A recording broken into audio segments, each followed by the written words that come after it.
Middle-earth enjoyed 1,000 years of peace after the ring was lost, and the death of Isildur.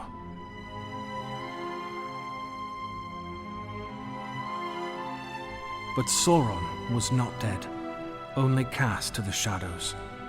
In time, evil once more began to move. Arnor, the North Kingdom of men, ruled by the heirs of Isildur. This land of passion and promise is waylaid by men's inability to set aside petty differences. And so it was that civil strife weakened the Dunedain and broke the land into 3 realms. Rudor, the smallest and weakest of the Dunedain kingships. Cardolan, guardian of the ancient Barrow Downs, where the forefathers of the Dunedain lay entombed. And Arthedain, the most powerful of the northern realms, still ruled by Isildur's heirs from its capital at Fornost. It was during the reign of the 8th king of Arthedain that evil began to multiply in Angmar, a twisted, frozen land that lay north beyond the Etten Moors and home of the Black Númenóreans. Among them, a sorcerer of great power arose, known only as the Witch King. He has taken up his iron crown for a single purpose: to destroy the Dunedain and their kingdom of Arnor.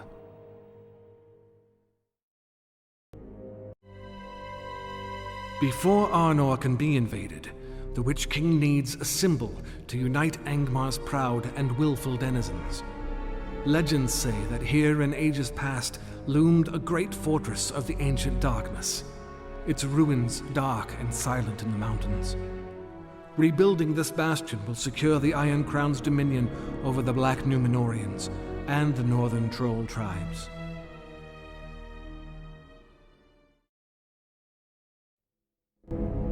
Now all of Angmar is united under the Iron Crown. Legions of orcs fight under the command of the Thrall Masters of Angmar. The great fortress at Khand Dûm continues to rise. It will make an ideal sanctum for the Witch King to work his fell sorcery. The hammer is forged at last, ready to smite the heirs of Elendil and lay their kingdoms low.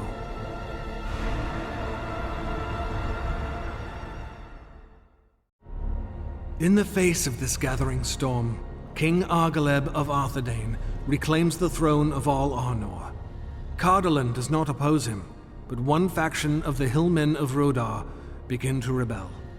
They are led by Hwaldar, a hill chief in secret league with Angmar. Moving to crush this resistance, Argaleb has Hwaldar seized and moves into Rudar.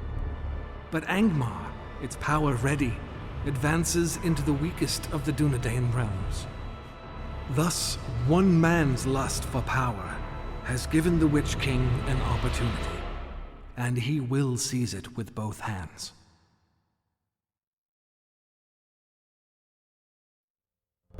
King Argaleb is slain, his hope for a unified North Kingdom shattered with his pride in the ruins of Rudar. Hwaldar takes his place as a leading commander serving the Iron Crown, while his people provide more minions for the Thrall Masters. But despite their wounds, the Dunedain are not without power. The fortified Weather Hills and fortress at Amansul stand as a shield protecting Fornost and the heart of Arnor.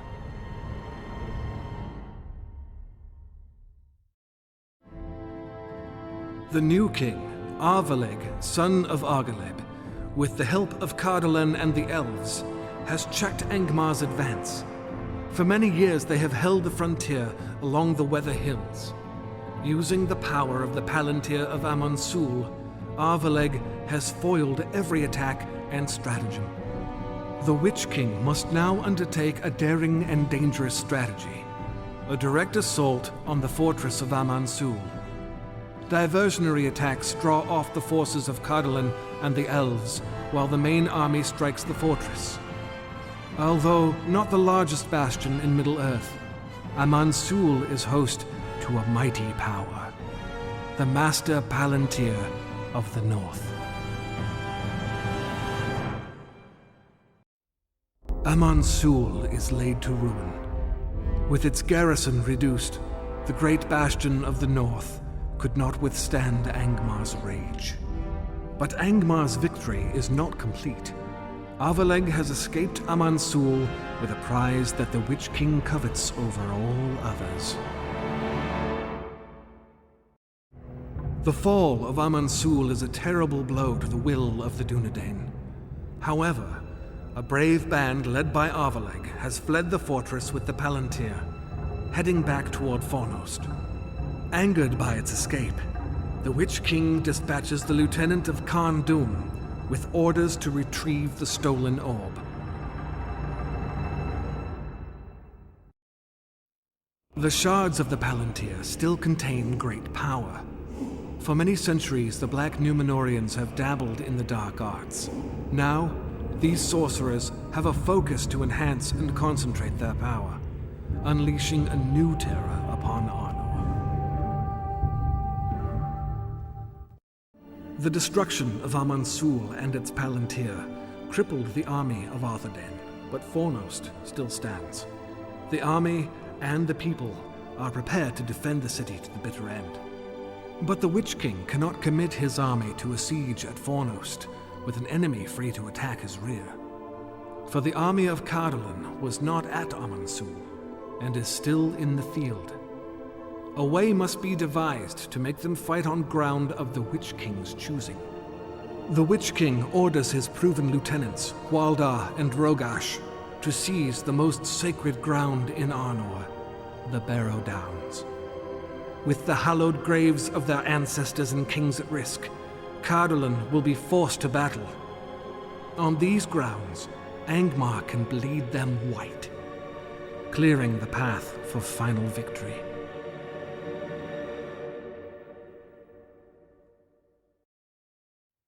Everywhere the armies of Angmar march, death and desolation follow.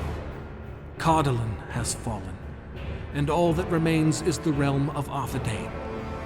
Men have allowed this to happen. Their indecision and disunity have brought them to the brink of annihilation. Arnor sits at the edge of the abyss. Rudar is the Witch King's.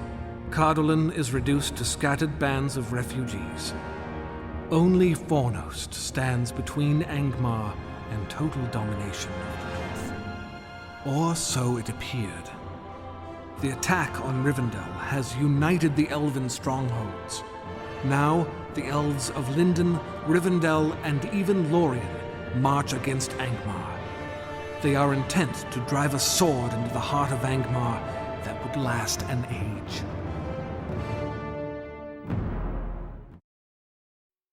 The Witch King's cunning matches his cruelty. The well-timed arrival of his lieutenants prevented a complete annihilation of his army. The Iron Crown has suffered a heavy blow, but Angmar has not been defeated.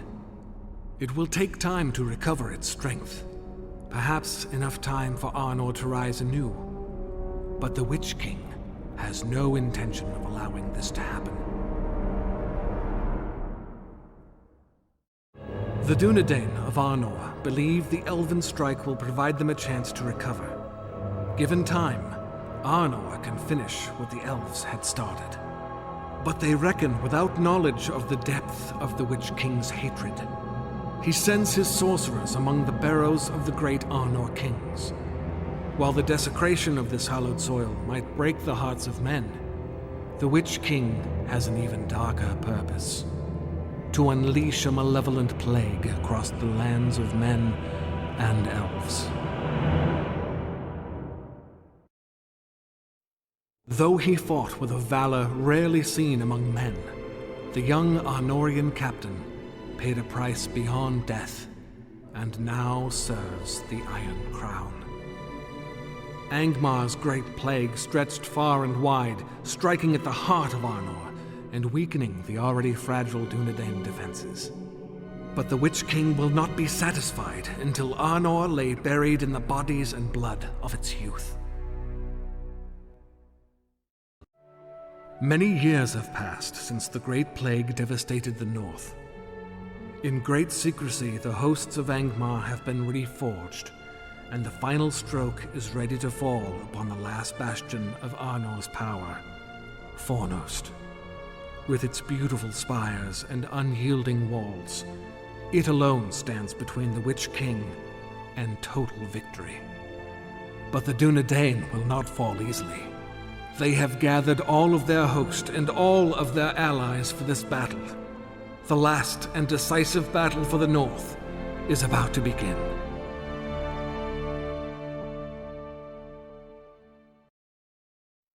Angmar's hammer fell, and down came Fornost in ash and fire. Arnor never wakes from its age-long nightmare. Thousands lay dead in the streets. The Witch King's malice can now spread throughout these northern lands. Evil had come to Arnor, and evil prevailed.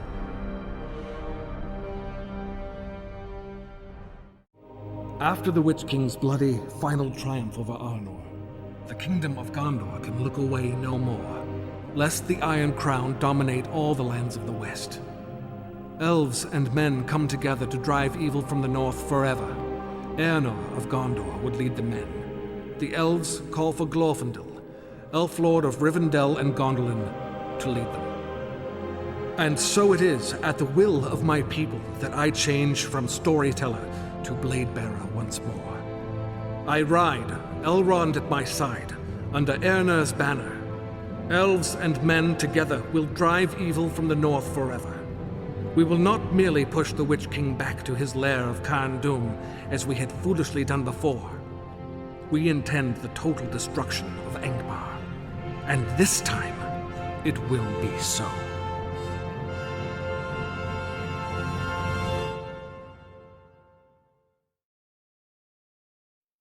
The trail of blood and suffering is over. Angmar is defeated. Like so many cities of Arnor, it lies in ruin, its hopes for a final conquest of the West gone. Middle-earth rejoiced. In his final stand, the Witch King sat upon his black horse before us. As we rode forward, he realized that all hope was lost. His terrifying scream of rage sent the chill of winter down our spines as he turned and fled into the shadows. Eärnur struck out to chase him down, but I then realized his power. We thought him but a powerful black Númenórean, but he is Nazgul, first of the Nine, most fell servant of the Dark Lord Sauron. I put up my hand and called out to Eärnur, "Do not pursue him. He will not return to these lands. Far off yet is his doom, and not by the hand of man shall he fall."